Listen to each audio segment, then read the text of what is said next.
이번 한 주는 고난주간입니다. 오늘은 고난주간을 맞이하여 우리를 위하여서 피 흘려 돌아가신 예수 십자가 사건을 깊이 이해하는 시간을 가지겠습니다. 예수님의 십자가 사건은 단 하루 만에 일어난 사건입니다. 먼저 오늘 말씀을 고민할 때 한 가지 전제를 두시기 바랍니다.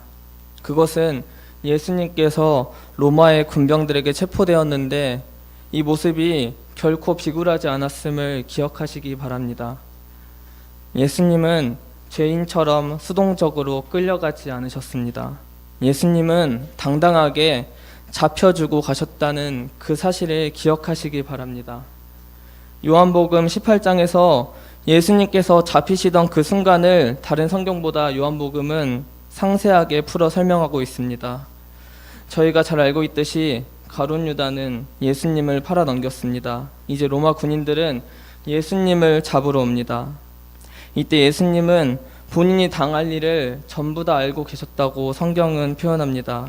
요한복음 18장 4절입니다.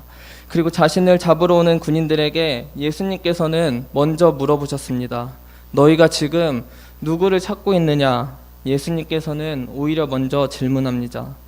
그러자 로마의 군인들은 우리가 찾는 사람은 나사렛 예수라는 사람이다 라고 대답합니다.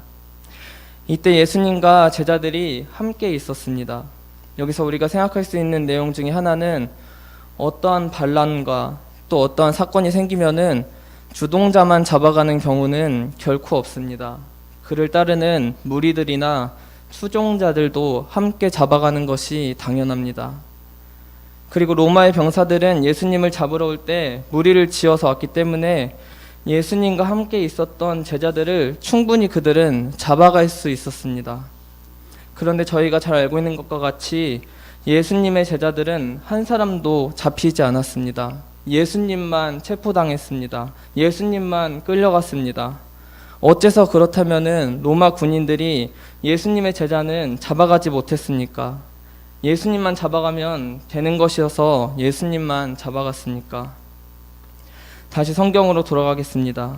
예수님은 너희가 누구를 찾느냐라고 군인들에게 물어봅니다. 그러자 군인들은 우리가 찾는 사람은 나사렛 예수라는 사람이다 라고 대답합니다. 이때 요한복음 18장 6절에서 예수님께서는 군인들에게 이렇게 대답합니다. 예수께서 그들에게 내가 그니라 하실 때에 그들이 물러가서 땅에 엎드러지는지라. 이 부분을 세번역 성경은 이렇게 번역합니다. 내가 그니라, 너희가 찾는 내가 그다 라고 할 때 그들은 땅에 쓰러졌다 라고 세번역 성경은 번역합니다. 예수님께서는 사역하시는 모든 기간 동안에 예수님의 능력으로 사람을 제압하는 권세를 단 한 번도 사용하신 적이 없습니다. 곤란한 상황이 생기면은 예수님께서는 피하셨고, 예수님께서는 피곤하셨을 때는 주무셨고, 능력을 사용하실 때는 언제나 병든 자를 고쳐주셨고, 귀신을 내쫓으셨을 때 예수님께서는 그 능력을 사용하셨습니다. 그런데 이제 자신의 사랑하는 제자들이 로마 병정들에게 잡히는 상황이 되자 예수님은 자신의 제자들을 지키기 위해서 처음으로 예수님께서는 능력을 사용하셨습니다. 로마의 병사들은 예수님의 말씀을 듣고 전부 땅에 쓰러져 버렸던 것입니다. 우리가 영화를 볼 때 예수님께서 너무 무력해서 잡혀 끌려가는 장면들을 많이 보았으리라 생각됩니다. 하지만 요한복음 18장에서 등장하는 이 예수님의 모습이 더 정확한 장면입니다.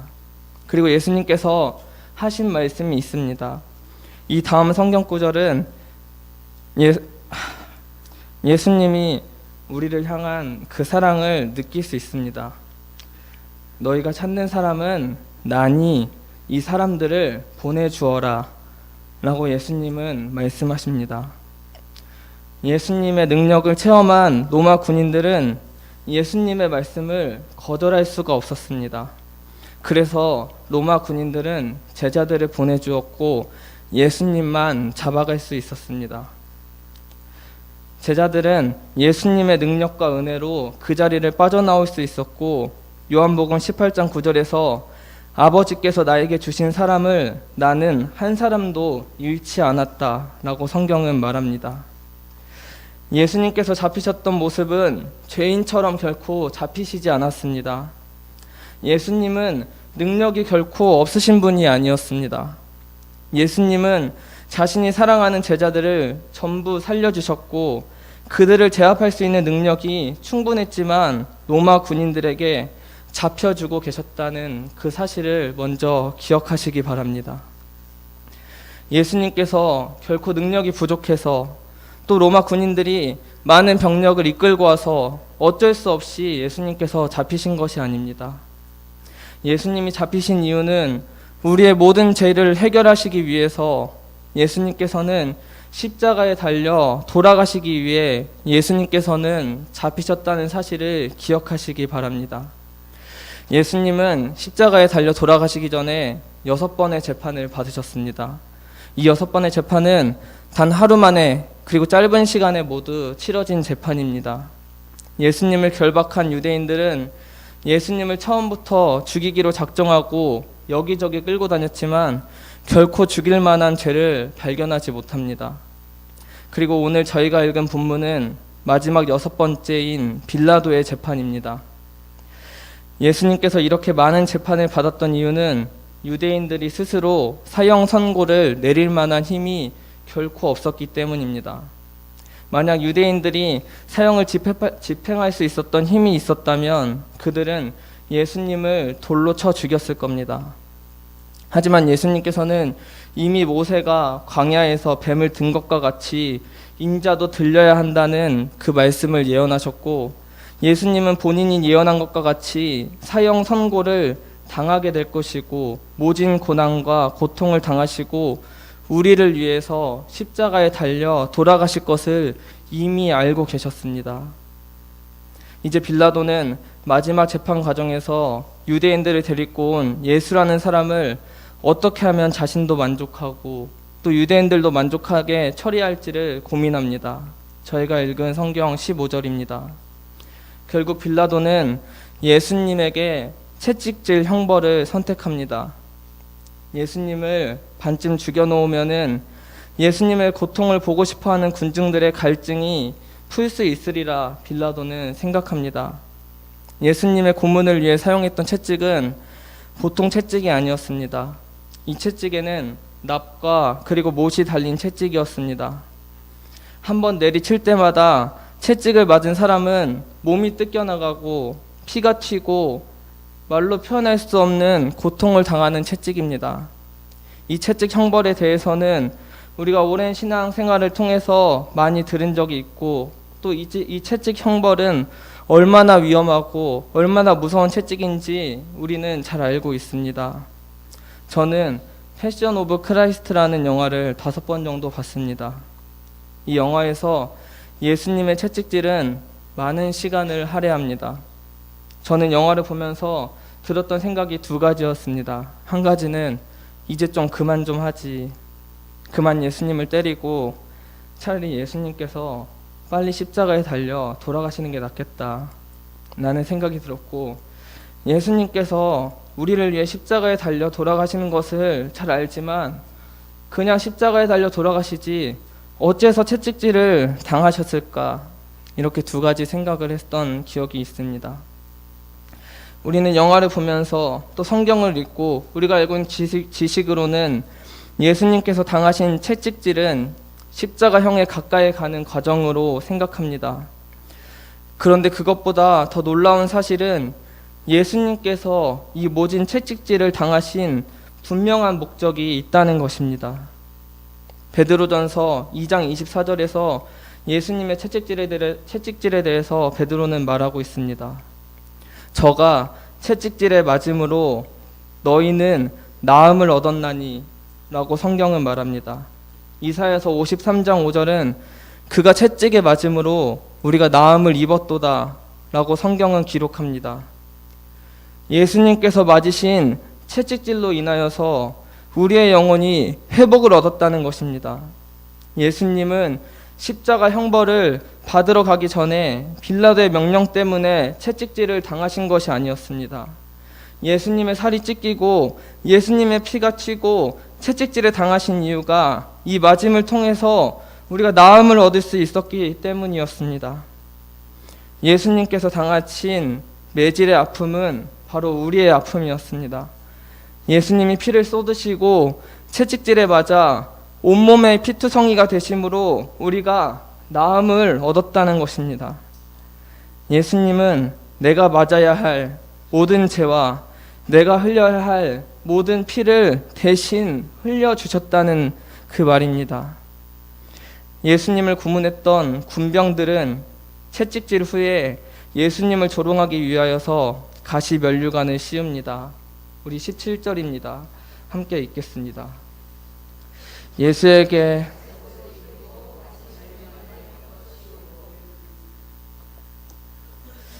예수님을 고문했던 병사들은 채찍질 후에 예수님을 조롱하기 위하여서 가시 면류관을 씌웁니다. 이 가시관은 머리에 살점을 파고들어 육체적인 고통을 가장 극심하게 만든다고 합니다. 이사야서 53장 5절에서 이 모습을 이사야는 말하고 있습니다. 그가 찔림은 우리의 허물을 인함이요 라고 이사야 53장 5절은 기록합니다. 여기에서 찔린다는 의미는 문자 그대로 구멍이 뚫린다는 것을 말하고 있습니다.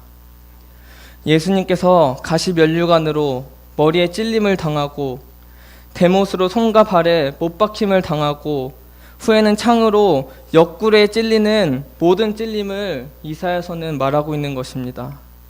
예수님의 찔림은 우리의 모든 허물 때문입니다. 예수님의 찔림은 죄로 인하여서 인간이 해결할 수 없는 그 허물을 감당하기 위하여서 예수님은 가시 면류관에 자신이 찔리셨습니다. 창세기 3장 18절에서 아담은 범죄 후에 하나님의 심판을 말하고 있습니다. 이제 범죄한 아담에게 하나님은 저주의 말씀을 하십니다.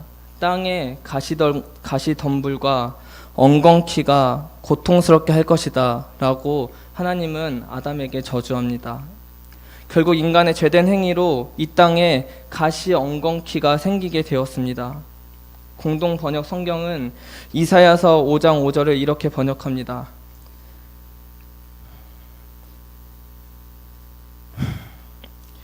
그를 찌른 것은 우리의 반역죄이다 라고 공동 번역은 이렇게 번역합니다. 예수님을 찌른 것은 면류관이었습니다. 예수님을 찌른 것은 로마의 군인들이었지만 예수님을 찌른 실상은 내가 하나님을 반역했던 죄라는 사실입니다. 예수님의 손과 예수님의 창자국은 내가 하나님을 향하여서 지은 반역죄였습니다. 내가 하나님을 몰랐고 내가 하나님께 범죄했고 내가 하나님을 미워했던 죄를 우리 스스로 해결할 수 없어서 예수님은 우리의 죄의 문제를 대속하기 위하여서 희생 가시관 면류관을 못 박혀 돌아가셨다는 말입니다. 병사들은 이제 갈대로 예수님의 머리를 치기 시작했는데 끊임없이 예수님의 머리를 때렸다고 성경은 말합니다. 예수님께 침을 뱉고 손바닥으로 얼굴을 사정없이 때립니다. 예수님은 이미 벌써 모진 채찍질로 힘이 하나도 없으셨습니다. 그런데 병사들은 예수님의 머리를 갈대로 계속 때렸다고 성경은 말합니다. 예수님의 머리는 이미 가시 면류관을 쓰고 계셨습니다. 예수님을 때리고 있는 갈대의 길이가 최대 3m까지 자라는 식물이라고 합니다. 이 갈대로 병사들은 예수님이 쓰고 계신 가시 면류관을 끊임없이 자극합니다. 병사들은 예수님께 침을 뱉고 손바닥으로 예수님의 얼굴을 때립니다. 이사야서 53장 5절에서 예수님의 상함은 우리의 죄악 때문이다 라고 성경은 기록합니다. 상황이 아니고 예수님의 상함을 말하고 있습니다. 이 부분을 쉽게 번역한 성경이 있는데요. 그 성경에서 53장 5절을 이렇게 기록합니다. 그를 으스러뜨린 것은 우리의 악행이었다. 예수님께서 채찍질을 당하시고 예수님께서 면류관을 쓰시고 끊임없이 모진 고문을 당하시고 모든 것이 짓밟혀서 으스러진 이유가 바로 우리의 악행 때문이라고 이사야서는 말하고 있습니다. 우리가 해결할 수 없는 악함을 예수님께서는 하나님의 관계를 회복하기 위하여서 으스러지셨다는 말입니다. 예수님께서 채찍에 맞음으로 우리가 나음을 입었습니다. 예수님이 가시 면류관을 쓰셨고 우리는 그것을 믿는 믿음으로 의의 면류관을 이제는 쓰게 되었습니다. 예수님께서 자색 옷을 입으심으로 우리는 의의 옷을 입게 되었습니다. 예수님께서 흘리신 피는 모두 다 예수님께서 흘리신 피는 모두 다 내가 흘려야 할 피였습니다. 이번 고난주간, 이번 한 주 다시 눈을 들어서 십자가를 바라보시기를 간절히 바랍니다. 베드로는 형제들아 너희가 알지 못하여서 그러하였다 라고 예수님을 알지 못했기 때문에 그들이 예수님을 핍박하였다 라고 성경은 말합니다. 바울은 그들이 예수님을 알지 못한 영고로 십자가에 못 박았다 라고 성경은 말합니다. 예수 십자가를 더 깊이 이해하는 이번 한 주 되시기를 간절히 바라겠습니다. 우리는 오랜 신앙생활을 해서 예수 십자가와 예수 고난 사건을 끊임없이 들어왔습니다. 매번 있는 고난주간이라서 그냥 해왔던 대로 이 정도면 되겠지라는 마음이 혹시 여러분에게 계십니까? 이번 고난주간은 더 예수 십자가를 더 깊이 묵상하고 더 나를 위해 피 흘리시고 돌아가신 예수 십자가를 바라보는 은혜가 있기를 간절히 바라겠습니다.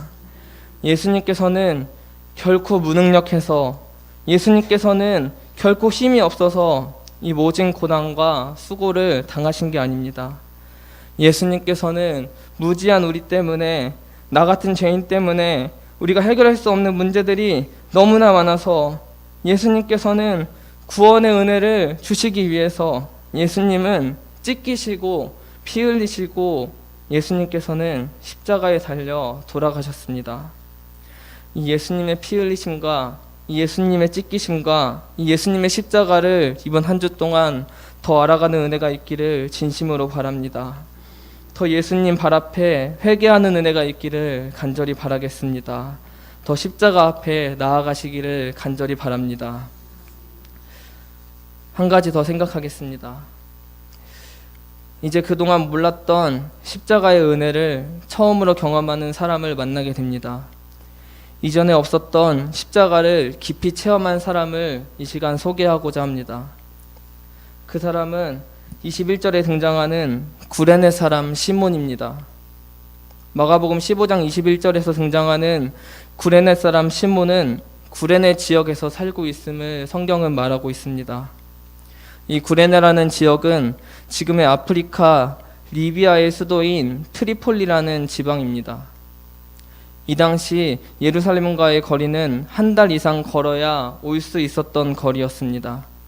이방 지역에 살고 있었지만 이름이 시몬임을 생각할 때 이 사람은 이방 지역에 거주하는 유대인이었고 유월절을 지키기 위해서 예루살렘으로 찾아온 사실을 저희는 성경을 통해 알 수 있습니다.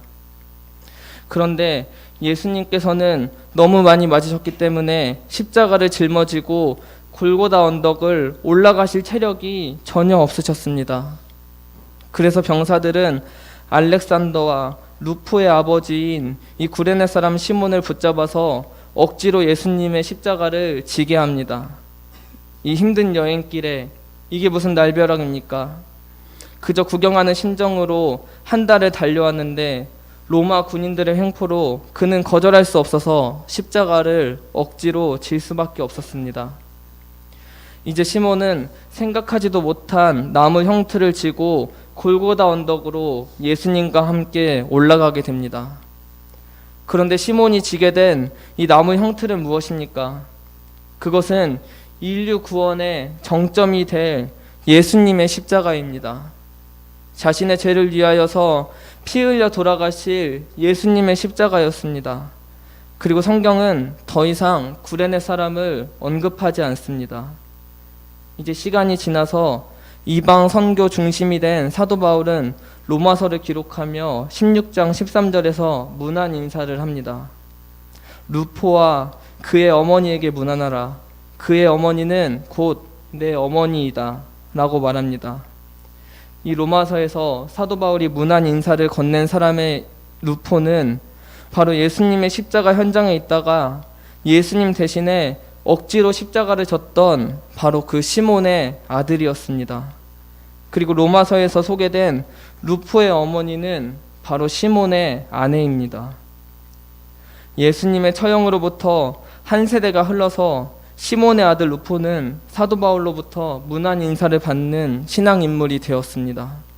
시몬의 아내는 바울의 영적 어머니로서 언급이 될 만큼 초기 기독교 역사 속에서 존경받는 인물이 되었습니다. 결국 시몬은 예수님의 십자가를 억지로 지긴 했지만 시간이 지나서 그의 가족이 변화되었고 위대한 영광의 인생으로 거듭나는 놀라운 은혜를 경험하게 됩니다. 제가 이 장면을 깊이 묵상해 보았습니다. 시몬의 삶 가운데 억지로지만 예수님의 십자가를 대신 짊어지고 예수님을 따라갔던 그 순간만큼 더 가치 있는 순간이 과연 있었을까, 그런 생각을 한번 해보게 되었습니다. 비록 억지로 진 예수님의 십자가지만 그의 삶이 영광의 삶으로 변화할 수 있는 이 충분한 능력이 바로 예수 십자가 안에는 담겨 있습니다. 바울은 루포를 말하면서 택하심을 입은 자라고 말합니다. 우리 택하심을 입은 모든 성도님들, 예수 십자가와 동행하는 인생 되시기를 간절히 바라겠습니다. 우리는 비록 모를지라도 예수 십자가와 동행하는 인생보다 가치 있는 인생은 결코 없습니다. 사도 바울은 십자가를 말할 때 결코 예수님 혼자 십자가를 감당하지 않았다고 말하고 있습니다. 사도 바울에게 십자가는 동행하는 십자가였습니다. 내가 그리스도와 함께 십자가에 못 박혔다. 이제는 육체 가운데 내가 살아가는 것은 나를 사랑하셔서 나를 위해서 자기 몸 버리신 예수님을 위해 산다고 사도 바울은 고백합니다. 이번 고난주간 또 이번 한 주 나를 사랑하시고 나를 위해 자기 몸 버리시고 나를 위해 희생하신 예수 십자가를 더 깊이 묵상하고 더 깊이 알아가고 예수 십자가와 동행하는 결단 있는 고난주간 되시기를 간절히 바라겠습니다. 함께 기도하겠습니다.